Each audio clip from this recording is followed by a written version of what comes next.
the Nintendo Switch 2 just dropped. This is my plan to hack it.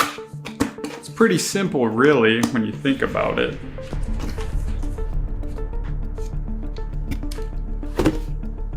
But to really fully understand it, we need to look at the Switch 1. You see, with the first generation Switch, it was the original hardware, the launch units that got exploited first. Firmware didn't matter if you missed the hardware window, and I thought, maybe it's smart to follow the same path with the Nintendo Switch 2. So if you're planning to eventually exploit your Switch 2, here's what I recommend. First, update it. I know it sounds backwards, but trust me, bro.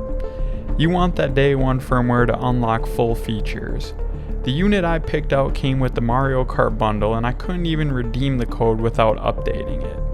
But updating once opens up all the day one perks, online features, backward compatibility with the Switch 1 library, and support for the new micro SD express slot. So in essence, you update it to exploit it. But only once. After that, no more updates ever. Put it in airplane mode, take it offline, lock it down, do whatever it takes. But wait, do not connect it to the servers. And this is where the patient game comes in. Patience is a virtue.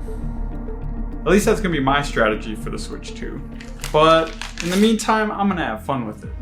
Some people ask, why would you want to exploit your Switch 2? The answer is simple. Control. Nintendo will no longer have control over your system. I know it's a big thing right now where they're saying you will own nothing and be happy, just like the World Economic Forum. But us, we want to take back control. Custom payloads let you do things Nintendo never intended, which included backing up and restoring your system, accessing the file system over USB, partitioning your SD card, digging into system level diagnostics. But the real power here is the custom firmware.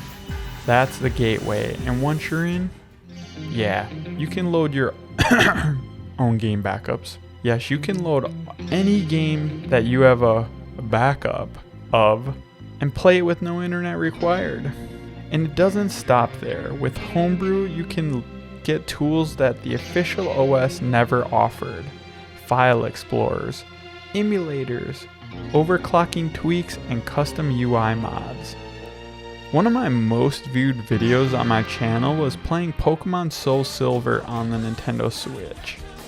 I used Melon DS emulator to load Pokemon Soul Silver onto it, which required an exploited Switch.